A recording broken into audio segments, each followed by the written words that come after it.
Friends and family, welcome to my channel. आज हमारे kitchen में बन रहा है बहुत ही मज़ेदार सी एक ट्रेडिशनल डिश जो है बीफ कुन्ना, जिसे आप किसी भी घर की दावत में बनाएं या किसी भी मेहमानों के लिए बनाएं तो आपकी वाह वाह हो जाएगी। बहुत ही ज़बरदस्त रेसिपी है। इसके लिए जो चीज़ें हमें चाहिए, यहाँ मैंने 1 kg बीफ लिया है। आप मटन में भी बना सकते हैं और चिकन में भी बना सकते हैं। मैंने यहाँ बीफ लिया है 1 kg और 1 किलो ही तकरीबन मैंने यहाँ हड्डी गुड्डी ली थी। अगर आपको अवेलेबल है तो ठीक है, वरना आप खाली बीफ में भी इसको बना सकते हैं। बीफ को मैंने बॉयल कर लिया था यहाँ पर और 1 घंटा इसको बॉयल करा है और बाकी की कुकिंग टाइम में आपके सामने पकाऊंगी इसको। इसके अलावा जो मैंने इसकी यखनी बनी थी उसी को मैं इस्तेमाल करूँगी पानी की जगह पे। एक बड़ा प्याज ले लिया था जिसे मैंने इस तरीके से स्लाइस कर लिया है। घी के अंदर बनेगा ये। 1 कप मैंने लिया है घी। एक बड़ी प्याज ले ली थी जिसे इस तरीके से मैंने स्लाइस कर लिया है। ये घी के अंदर बनेगा, इसमें ऑयल इस्तेमाल नहीं होगा। 1 प्याली मैंने घी लिया है। 1 टेबल स्पून भर के लेंगे लहसुन अदरक पेस्ट का। स्पाइसेस जो हमें चाहिए, इसमें मैंने 1 से 1.5 टेबल स्पून या हस्ब जायका आप लेंगे नमक। 1 टीस्पून मैंने यहाँ पे लिए हल्दी।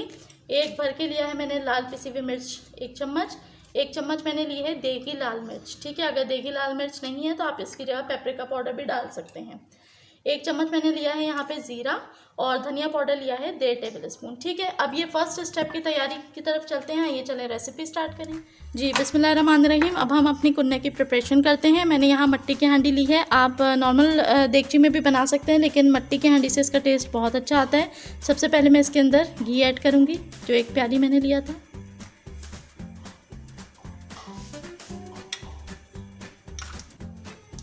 जी, अब यहाँ पे इसका घी जो है वो मेल्ट हो गया है तकरीबन।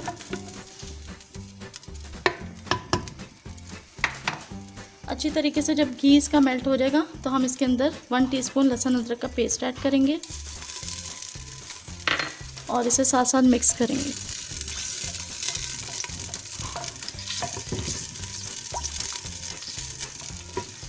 इसके बाद अब मैं इसके अंदर गोश्त शामिल करूँगी और गोश्त के साथ ही ये जो हड्डी गुड्डी मैंने ली थी इसको भी इसके अंदर शामिल करूँगी। हाइपरलैप्स।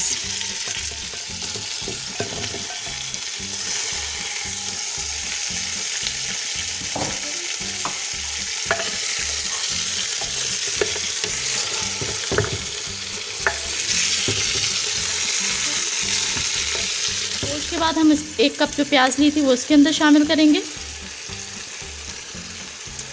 और प्याज के बाद जितने तमाम स्पाइसेस हमने लिए थे उसको हम इस तरीके से उसके अंदर ऐड करें। हाँ जी, तमाम स्पाइसेस ऐड करने के बाद अब यहाँ पे हम इसके अंदर पानी ऐड करेंगे। मैंने जो इसी की यखनी बचाई थी उसी को इसके अंदर मैं शामिल करूँगी। फ्रेंड्स, यहाँ मैंने इसके अंदर तमाम स्पाइसेस यखनी सब कुछ ऐड कर दिया है। अब मैं क्योंकि 1 घंटा इसको पहले पका चुकी थी गोश्त को, अब 1 घंटा मज़ीद इसको पकाऊंगी ताकि 2 घंटे इसकी कंप्लीट कुकिंग टाइम पूरा होना चाहिए। तो इस तरीके से मैंने इसमें यखनी डाल के अब हम इसको जी ढक देंगे और 1 घंटे के लिए इसे पकाएंगे। अब जितनी देर में हमारा गोश्त गल रहा है, अब हम कुन्ना का स्पाइस प्रिपेयर कर लेते हैं। कुन्ना मसाला बनाने के लिए मैंने यहाँ 2 से 3 टेबल स्पून ज़ीरा लिया था, जिसे अच्छी तरीके से तवे के ऊपर रोस्ट कर लिया था। 4 से 5 यहाँ मैंने लिए हैं जावित्री के ब्लेड्स और 10 से 12 मैंने सब्ज़ इलायची ली है। ठीक है, अब करना क्या है कि इन तीनों चीज़ों को बहुत अच्छी तरीके से ग्राइंडर के अंदर ग्राइंड करके पाउडर बना देना है। ठीक है, मैं पाउडर बनाती हूँ फिर आपको दिखा। 1.5 घंटा गुजर चुका है, अब हम देखते हैं। ये इस वक्त जो सालन है वो इसका इतना पतला है। इस पॉइंट पे हम इसके अंदर 1 प्याली दही जो है उसे शामिल करेंगे और इसे मिक्स करेंगे।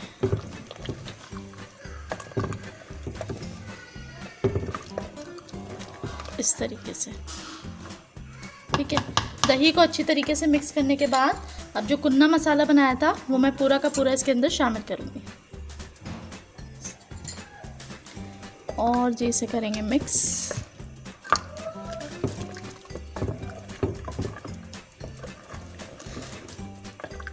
अब ये अच्छे तरीके से मिक्स हो चुका है। अब मैं 5 मिनट के लिए इसे दोबारा ढक के रखूँगी ताकि मसाला और दही अच्छी तरीके से इसके अंदर मिक्स हो जाए।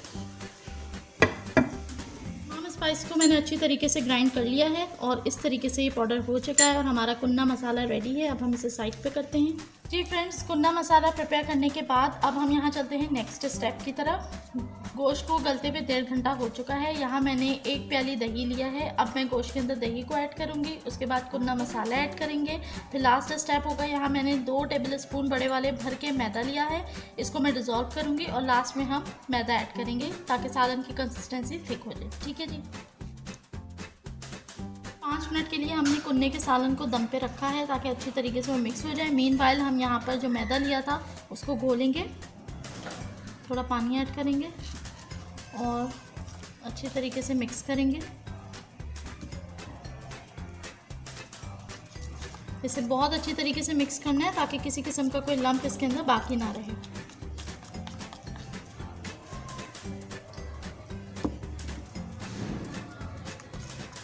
जी फ्रेंड्स, यहाँ जो स्पाइसेस थे और दही था अच्छी तरीके से इसके अंदर मिक्स हो गया है। सालन की इस वक्त ये कंसिस्टेंसी है। अब इसका लास्ट स्टेप है, मैं इसके अंदर जो मैदा मैंने घोला था उसे शामिल करूँगी और शामिल करने के बाद अच्छी तरीके से मिक्स करेंगे। अच्छी तरीके से मिक्स करने के बाद अब हम इसे मज़ीद 10 मिनट के लिए दम देंगे और उसके बाद इसकी कंसिस्टेंसी हम चेक करेंगे। फ्रेंड्स, यहाँ 10 से 15 मिनट गुजर चुके हैं। अब हम कुन्ने को चेक करते हैं।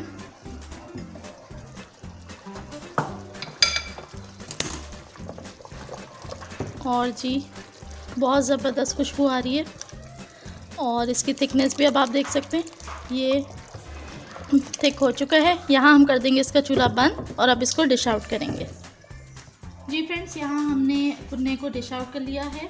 अब इसको थोड़ा सा डेकोर करेंगे, थोड़ा धनिया डालेंगे इसके ऊपर और बारीक कटी अदरक इसके ऊपर।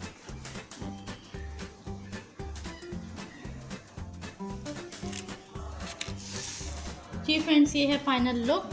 बहुत ही मज़ेदार बनता है, इसको ज़रूर ट्राई कीजिएगा। पसंद आए तो कमेंट सेक्शन में कमेंट ज़रूर करके बताइएगा। मिलती हूँ अगली वीडियो के साथ। अल्लाह हाफ़िज़।